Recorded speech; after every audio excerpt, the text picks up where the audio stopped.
सुंदर और जंगल में तेजी से बहुत तेज बारिश अपने अपने घरों में कैद थे। बारिश की वजह से कोई भी पक्षी बाहर नहीं जा सकता था। एक चूहा अपने बेटे पिंटू के साथ रहता था। तेज बारिश की वजह से मोंटू के घर में खाना खत्म हो गया था। बेटा पिंटू, हमारे पास आज तक चले उतना ही खाना बचा हुआ है। अरे तो पिताजी, आज अनाज खत्म हो जाएगा तो हम लोग कल क्या खाएंगे? हमारा क्या होगा? टेंशन मत लो बेटा, मैं कुछ ना कुछ जुगाड़ कर ही लूंगा। ऐसा बोलकर दोनों बाप बेटे बचा हुआ अनाज खाने लगते हैं और थोड़ी देर के बाद आराम से सो जाता है और सोचने लगता है। अरे बारिश तो आज रुकेगी ही नहीं लगता है। मुझे अनाज ढूंढने ऐसे में ही बाहर जाना होगा। पिंटू सो रहा है, वो जाग जाए उससे पहले मुझे अनाज ढूंढ के वापस आना पड़ेगा। ऐसा सोचकर मोंटू अनाज ढूंढने घर से बाहर आ जाता। ढूंढते ढूंढते वो जंगल में बहुत दूर तक आ जाता है, लेकिन फिर भी बारिश की वजह से बैठी हुई थी। माँ, ये बारिश कब तक रुकेगी? हमें बाहर खेलने भी तो जाना है। अरे नहीं नहीं बेटा, अभी तो सोचना भी मत। बाहर बहुत तेज बारिश हो रही है। थोड़े दिनों में ये बारिश रुक जाएगी, फिर तुम आराम से बाहर खेलना, समझे? ऐसा बोलकर कि एक चूहा बाहर घूम रहा होता है और ऐसा देखकर वो उस चूहे के पास आकर पूछती है, अरे तुम इतनी तेज बारिश में इधर क्या कर रहे हो? अरे और मेरे पास भूख से बेहाल है, तो मुझे अनाज ढूंढ के जल्दी से घर वापस जाना होगा। वो घर पर अकेला है ना, इसलिए। ऐसा सुनकर रानू को उस चूहे पर दया आ जाती है। अच्छा, अगर ऐसी बात है तो मैंने ना पहले से ही बारिश के लिए अनाज इकट्ठा करके रखा था। रखो, मैं तुम्हें थोड़े दिन के लिए अनाज दे सकती हूँ। क्या? लेकिन मेरे पास तो तुम्हें देने के लिए कुछ भी नहीं है। मुझे कुछ चाहिए भी नहीं, मैं तो बस तुम्हारी मदद कर रही हूँ। ऐसा बोलकर रानू मोंटू के पास आ जाती है। ऐसा देखकर मोंटू बहुत खुश हो जाता है। अरे तुम तो कितनी अच्छी हो, तुम्हारा बहुत बहुत धन्यवाद। मैं तुम्हारा ये एहसान कभी नहीं भूलूंगा। अरे इसमें एहसान कैसा, ये तो मेरा फर्ज था। इसके बाद मोंटू अनाज लेकर जल्दी से अपने घर की ओर निकल जाता है। वहीं रात दिन बीत जाती है, बारिश भी रुक जाती है और फिर पशु पक्षी अपने अपने काम में लग जाते हैं। एक दिन की बात है, सभी पक्षी खाना ढूंढते ढूंढते जंगल में बहुत दूर तक आ गए थे। इतने में जब वो अरे देखो देखो दोस्तों, अरे लग रहा है ये शिकारी पंछी इधर ही आ रहे हैं। भागो! ठीक कह रहे हैं, ये तो इधर ही आ रहे हैं, हमें कुछ करना होगा। हाँ हाँ सही कह रहे हो तुम लोग। अरे जल्दी जल्दी भागो!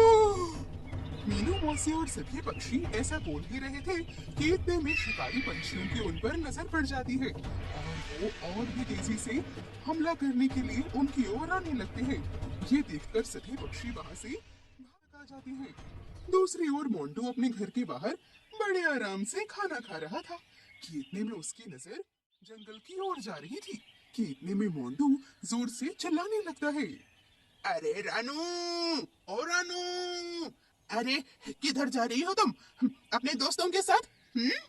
रानू आवाज सुन के आसपास देखने लगती है और तभी वो नीचे देखती है तो उसे मोंटू दिखाई पड़ता है। रानू और सभी पक्षी, क्या बताएं मोंटू भैया, हमारे पीछे शिकारी पंछी पड़ गए हैं। हम सभी लोग अपनी जान बचाकर यहाँ से भाग रहे हैं। तुम भी यहाँ से हटो और जल्दी अपने बिल में जाओ। अरे बस इतनी सी बात। सुनो, तुम लोग जल्दी से मेरे बिल में आ जाओ, मेरे पास। ऐसा बोलकर मोंटू सभी पक्षी को अपने वहां पर आ जाती है। अरे यार इतनी देर में ये सभी पंछी यहाँ से गायब कहाँ हो गए? अभी तो यहीं पे थे। हाँ यार, सही कह रहे हो तुम, यहाँ तो छुपने के लिए कोई जगह भी नहीं है। आखिर ये लोग गए वो तो देखो, गए कहाँ? वहाँ पर एक घर है। मुझे लगता है सभी लोग वहाँ छुपे होंगे। ठीक कह रहे हो तुम यार। चलो तो देर किस बात की, अंदर जाके सबको बाहर खींच के लाते हैं। चलो। ऐसा बोलकर दोनों जबरदस्ती की मोंटू अंदर बैठा हुआ था। अबे चूहे, वो सभी पंछी कहाँ गए? जल्दी बता, वरना तेरी खैर नहीं। बोल। अरे मुझे क्या पता पंछियों की बात कर रहे हैं? अबे ज्यादा मत बोल, वरना तेरी शान पत्ती अभी निकाल दूंगा, समझा? ऐसा बोल के दोनों घर की तलाशी लेने लगते हैं। पूरा घर देख लेते हैं, लेकिन उन्हें कोई नहीं मिलता। अरे यार, ये तो ठीक कह रहा है, यहाँ तो कोई भी नहीं है। लगता है वो लोग यहाँ पर आए ही नहीं है। जरूर से वो लोग जंगल में ही छुपे होंगे। हमें उन्हें ढूंढने वहीं जाना चाहिए। सही कह रहे हो तुम, मुझे भी यही लग रहा है। तो चलो जल्दी यहाँ से चलते हैं, वरना वो हमारे हाथ से निकल जाएंगे। चल बच्चू, अभी के लिए तो हम जा रहे हैं। आज के लिए तो तू बच गया, लेकिन अगर कहीं वो लोग यहाँ मिल जाते तो मोर मोर कर तेरा कीमा बना डालते। के घर से बाहर आ जाते हैं। जैसे ही दोनों जंगल देता है, दरअसल मोंटू ने बड़ी चालाकी से सभी पंछियों और अपने बच्चे को अपने घर के बनाए हुए खुफिया कमरे में छिपा दिया था। सभी पंछी बुला लेता है और बड़ी चालाकी से सभी को बचा लेता है। मोंटू भाई, तुम्हारा बहुत बहुत शुक्रिया। हम बता नहीं सकते आज तुमने हम पर कितना बड़ा एहसान किया है।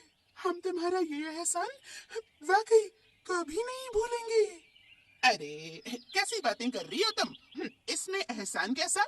मैंने कोई एहसान वहसान नहीं किया, मैंने तो बस तुम्हारी छोटी सी मदद की है, बस। इसके बाद सभी पंछी मोंटू का शुक्रिया अदा करने लगते हैं और इस तरह सुंदरपुर में खुशियाँ वापस से लौट आती हैं।